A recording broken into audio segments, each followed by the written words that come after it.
ॐ भूर्भुवः स्वः तत्सवितुर्वरेण्यं भर्गो देवस्य धीमहि धियो यो नः प्रचोदयात्। ओम सभी को नमस्ते जी। आर्योद्देश्य रत्नमाला स्वाध्याय श्रृंखला में आप सभी का स्वागत है। हम सब आर्योद्देश्य रत्नमाला का स्वाध्याय कर रहे हैं। पिछले वीडियो में हमने स्वर्ग के विषय में विचार किया। आज आर्योद्देश्य रत्नमाला के क्रम संख्या 15 पर हम सब विचार करेंगे। विषय नरक। यह नरक क्या है? लोक में इसकी भिन्न भिन्न प्रकार की भ्रांतियां हैं। कुछ इस प्रकार की भी लोक में प्रचलित मान्यताएं हैं कि नरक कोई स्थान विशेष है जहां मरने के बाद में मनुष्य को ले जाया जाता है और वहां फिर नरक की यातना झेलनी पड़ती है। यहां तक कि लोक में तो एक नरक चतुर्दशी भी आती है, उसको नरक चतुर्दशी के नाम से ही जाना जाता है।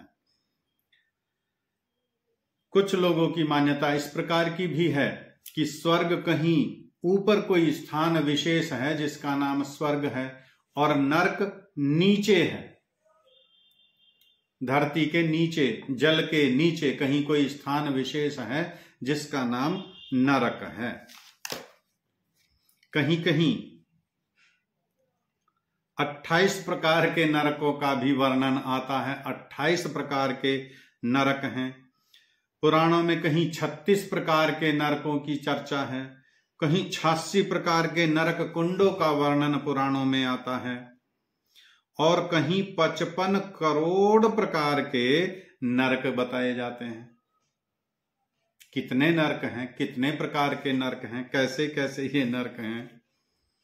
पुराणों में ऐसा भी आता है कैलाश के ऊपर का भाग स्वर्ग कहलाता है और नीचे का भाग नरक कहलाता है।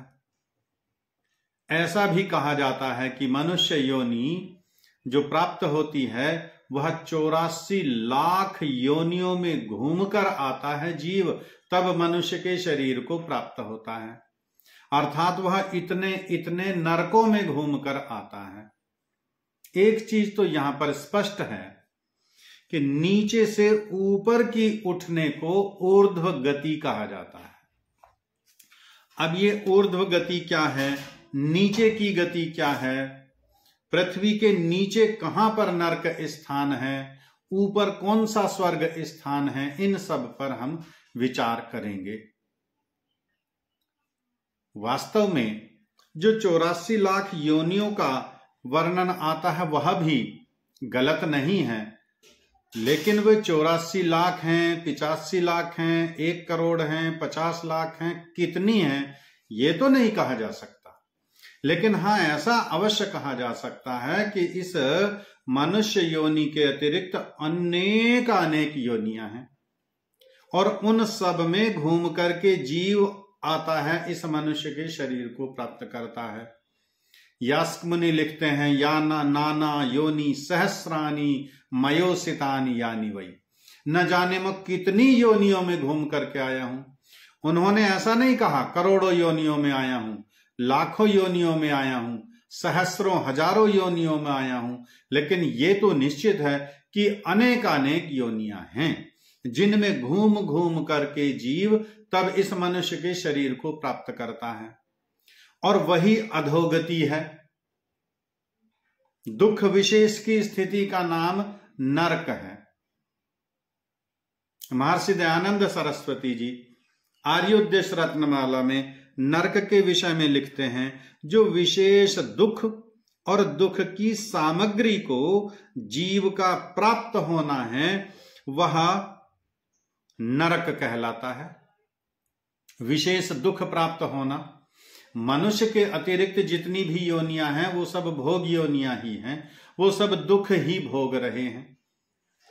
और यह मनुष्य शरीर भी जो प्राप्त हुआ है उन योनियों से ऊपर उठ करके ये मनुष्य का शरीर प्राप्त हुआ। और मनुष्य का शरीर सुख भोगने के लिए प्राप्त हुआ, दुख भोगने के लिए कदापि नहीं। लेकिन फिर भी अविद्या के कारण, अज्ञानता के कारण हम पाप कर्म करते हैं तो उनका दुख भोगना तो निश्चित है। और कई बार अपनी अविद्या के कारण, अज्ञानता के कारण भी हम नरक में पड़े रहते हैं। मनुष्य का शरीर प्राप्त हुआ है सुख भोगने के लिए। अच्छे कर्म करेंगे तो उत्तम उत्तम शरीर प्राप्त होगा। और उत्तम शरीर कौन सा है? जंतु नाम नरः श्रेष्ठः। ये मनुष्य का शरीर सर्वोत्तम है, इससे उत्तम कोई शरीर नहीं। और यदि शुभ कर्म नहीं करेंगे, उत्तम कर्म नहीं करेंगे तो अगली बार मनुष्य का शरीर तो प्राप्ति नहीं होगा। यजुर्वेद अध्याय 40 मंत्र संख्या 3, असूर्य नाम ते लोका अंधेन तमसा वृतः तांस्ति प्रेत्याभिगच्छन्ति ये के चात्म हनो जनः। यदि इस आत्मा का हनन करते हैं, आत्मा के विरुद्ध आचरण करते हैं, व्यवहार करते हैं, शुभ कर्म नहीं करते हैं, तो असूर्य नाम ते लोका, उन्हीं लोगों को प्राप्त होंगे, फिर दुख भोगेंगे। और दुख भोगने का नाम नरक। और इस मनुष्य के शरीर में रहते हुए भी अविद्या, अज्ञानता के कारण अनेकों प्रकार के दुख भोगने पड़ते हैं। और जहां विशेष दुख भोगना है उसी का नाम तो नरक है। हर समय क्रोधित रहना, क्रोध करना, छोटी छोटी बातों पर क्रोधित हो जाना, उत्तेजित हो जाना, कलह क्लेश करना, लड़ाई झगड़ा करना, ये स्थिति नरक की है। दूसरे को धोखा देना, छल कपट करना, हर समय मन में इस प्रकार की भावना बनाए रखना, धोखा देने की, झूठ बोलने की, कपट करने की, तो स्थिति दुख की है। और दुख का नाम नरक है, सुख तो नहीं मिलेगा। क्रोध करके, कलह करके, झगड़ा करके, लड़ाई करके, दूसरे के साथ छल करके, कपट करके सुख तो नहीं मिलेगा। मद्य आदि का सेवन करना, मांस का सेवन करना, निरीह जीवों की हत्या करना, उनका मांस भक्षण करना, दूसरे की स्वतंत्रता का हनन करना, दूसरे को दास बनाना, गुलाम बनाना, ये सब नरक के ही पंथ हैं, ये सब नरक के ही साधन हैं, ये सब दुख के ही साधन हैं। शरीर में पीड़ा है, कुष्ठ आदि रोग हो गए, अब न चल सकते न फिर सकते, शरीर को लकवा मार गया, न चल सकते न फिर सकते, अब दूसरे के अधीन हो गए, पड़े रहेंगे चारपाई पर, शौच आदि के लिए भी दूसरे पर निर्भर, पानी पीने के लिए भी दूसरे पर निर्भर। अब कहेंगे क्या है, वो तो नरक भोग रहा है। यही स्थिति नरक की है, इसी का नाम नरक है। नरक कोई स्थान विशेष नहीं जहां जाकर के वहां दुख भोगना है, नरक की आग में जलाना है, गरम तेल के कढ़ाव में जलाना है। किसको जलाना है? शरीर तो भस्म हो गया, शरीर तो समाप्त हो गया, शरीर तो यहीं छूट गया। मृत्यु के बाद केवल आत्मा शरीर को छोड़ करके जाता है। और जाता कहां है? जैसा उसका किया हुआ कर्म है उसके अनुसार दूसरा शरीर मिलेगा। शरीर के द्वारा ही सारा सुख का और दुख का भोग करना, बिना शरीर के कोई भोग नहीं करना। और आत्मा को ना गर्म तेल के कढ़ाव में जला सकते हैं कोई, ना अस्त्र शस्त्र से उस पर कोई प्रहार किया जा सकता। नैनम छिन्दन्ति शस्त्राणि नैनम दहति पावकः न चैनम क्लेदयन्त्यापो न शोष्यति मारुतः। तो नरक की आग में कौन जलेगा? गरम तेल के कुंड में कौन जलेगा? शरीर तो है नहीं आत्मा के पास। आत्मा जब शरीर धारण करेगा तभी वह सुख और दुख का भोग करेगा। सुख विशेष की स्थिति है, वह स्वर्गीय स्थिति है, अब वह स्वर्ग में है। दुख विशेष की स्थिति का नाम ही नरक है।